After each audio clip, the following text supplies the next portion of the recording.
Good morning. It is 7:45. It's February 2nd, 2024, and I am headed to my first call of the day, which is at one of the 10 biggest airports in America, JFK. And it's to the left of me now, but you can't see it because it's terrible weather out. But I'm there for an A.O. Smith electric water heater that they're running out of hot water halfway through the day consistently.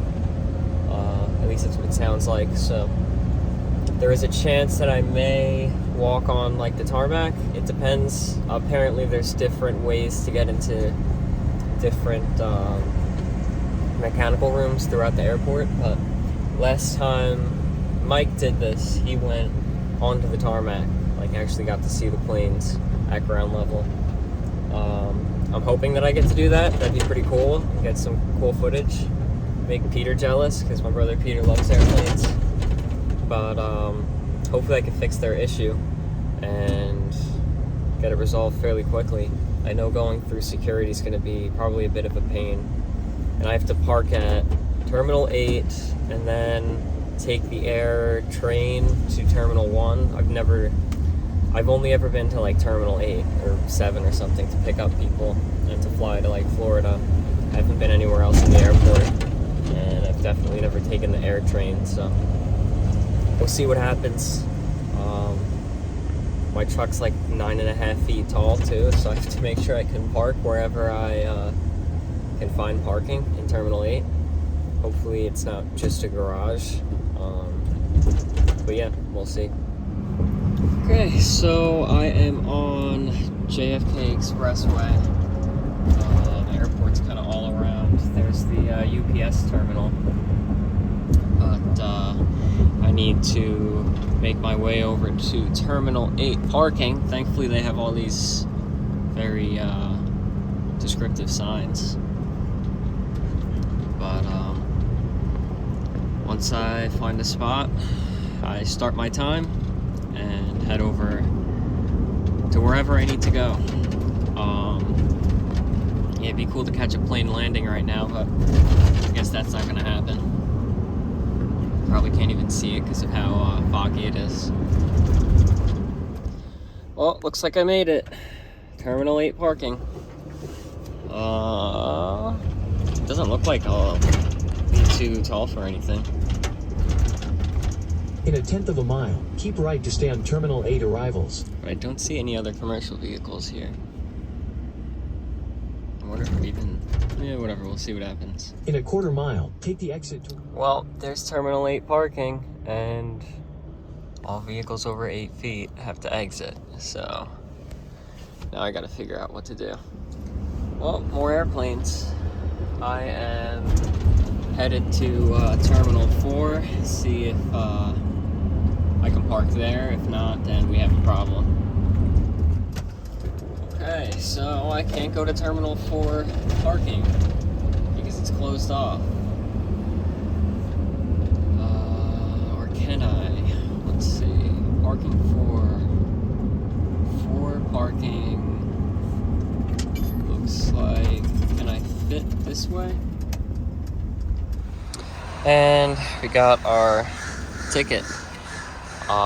I am assuming I'm headed towards parking lot and not garage. I'm going to try for lot first. Okay, so I just parked. I had to move a bunch of these cones out of my spot.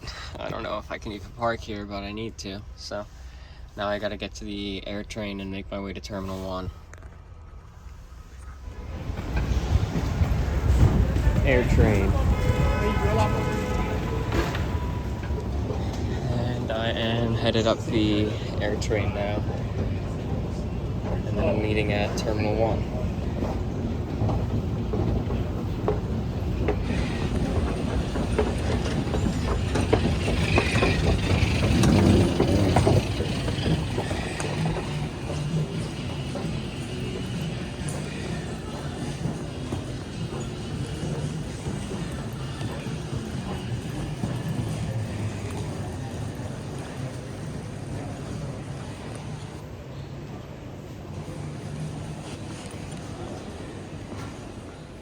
And it looks like once this one gets here, I'll be the next stop, Terminal 1. So, few minute wait.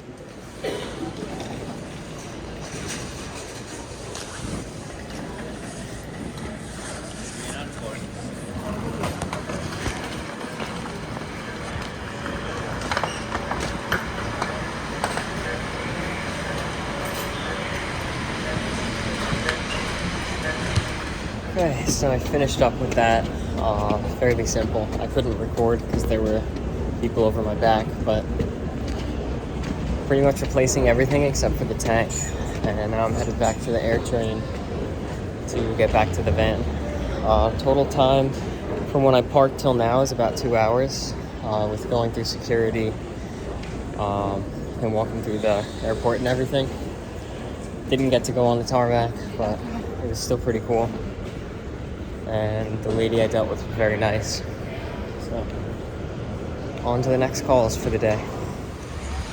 And it's raining, but there's the van. This isn't gonna make it as exciting of a video as I thought it would, but still pretty cool thing to do. Or say I worked at JFK. So,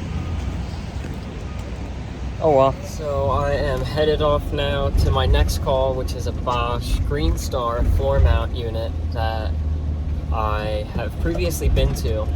I replaced the heat exchanger on this unit, and the unit is giving off error EA, which I believe is flame failure or flame sense failure. So we'll see what's going on there. Okay, so I pulled our flame sensors and cleaned them because that's what the error is for, losing flame. Now I'm doing combustion analysis. I have it in maximum fire rate, and I'm adjusting as needed to bring our values to where they need to be. So 9.4 and 4.0. We got our high fire 4.0 on our O2 and 9.54 on our CO2. That's where we need to be. And then for minimum, 8.6 and 5.5. And that's adjusted through here. High fire is adjusted through here. Okay, so here's our high fire. Here's our low fire. Here's where we need to be. So we're now burning perfectly. Dead on. Okay, so just finished up. That was pretty straightforward. Combustion test results there. Made sure it works in both space heating and domestic hot water. Pressure stays good. So we should be all set. Very nice customer that we come to regularly, but it's been quite a while since I've been here. So it's been issue free for a good amount of time, which is good. Just last night he had that error. After resetting it, the error didn't come back, but he wants us here to make sure that it never comes back. Okay, now I am headed off to another existing customer that has a maintenance agreement with us. Then turn right. And they have no heat. I'm not sure what type of system they have. I guess would be they have a boiler, but we'll see. So I just went to my next, and emergency switch was shut off. It's always the worst, but you know, it is what it is. I'm just gonna make sure everything's running nice and safely and everything like that. But it's always a bummer with these calls, because then it's like, oh, now I gotta charge for a service call just because the emergency switch was off. But, oh well, it's life. So, there was our switch. And go around the basement into this really cramped area.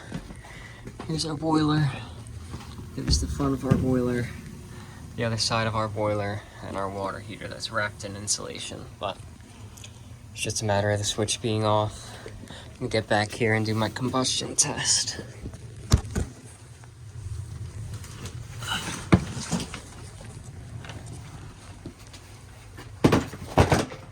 I've gotten pretty good at remembering and not getting stuck to those.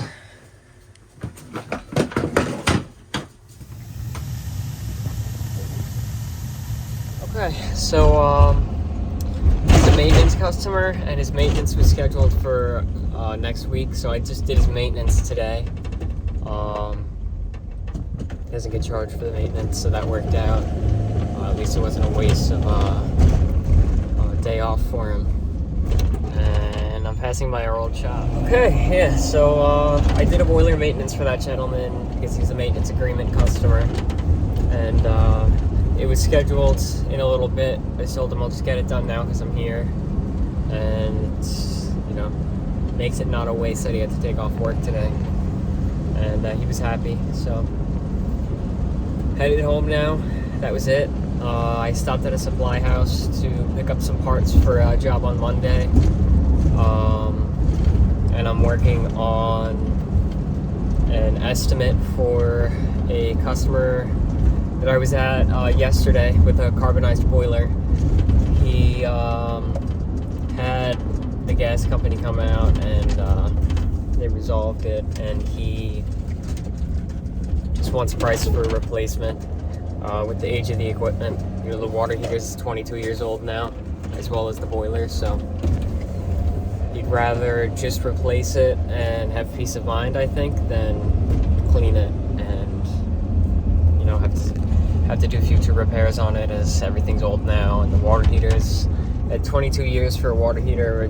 You should replace it. At least that's my opinion. You could disagree with that in the comments, but that's how it is here. So we shall see what he goes with. We may possibly install the Burnham Alta for him. We have not yet done that, and I told him we have not yet done it, but he is going to get a better price on that unit because we were able to get them for a very good price. So we'll see what he wants to do. But hopefully you enjoyed watching the video. Like the video if you liked it. Comment any advice or criticisms or feedback, and subscribe. Thanks for watching.